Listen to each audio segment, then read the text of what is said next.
Dictation start now. Now, sir, honorable members will recall that the bill was introduced in the House of the People on the 2nd September 2003. It has had a long history and in one form or another it has been before the public since the end of 1949.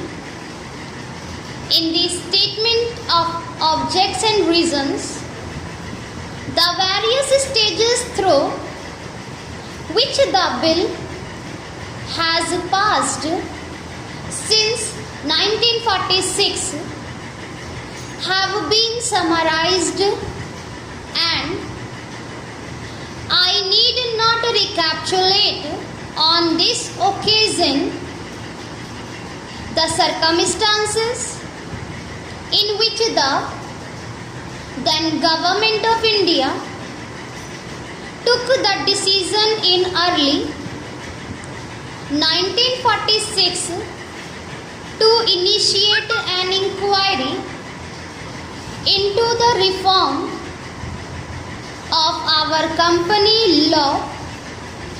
I would remind honorable members that between 1946 and 1948 the entire field of company law was carefully reviewed by two distinguished company lawyers who were appointed to recommend the broad lines on which the present act should be revised. Their recommendations were examined in the then Ministry of Commerce and certain tentative departmental views which emerged were circulated in a comprehensive memorandum to all recognized trade and industrial associations, bar associations, the high courts and the state governments. That brought us to the end of 1949. Many representations on this memorandum were duly received from chambers of commerce, trade and industrial associations, state government and the general public. At the end of 2000, the Government of India appointed a committee under the chairmanship of Shri Bhabha to go into the entire question of the revision of the Companies Act with particular reference to its bearing on the development of trade and industry in the country.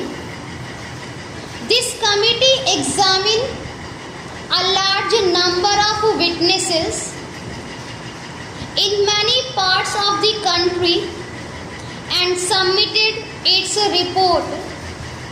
In March 2002, this report was again circulated to all state governments, chambers of commerce, trade associations, high courts and many other bodies At the same time, a special officer was appointed in the Department of Economic Affairs, Ministry of Finance, to examine the report in the light of the views received from the interested public and to submit proposal to government for the revision of the present act. The bill now before the House is based largely on the recommendations of the Company Law Committee, modified in a few particulars.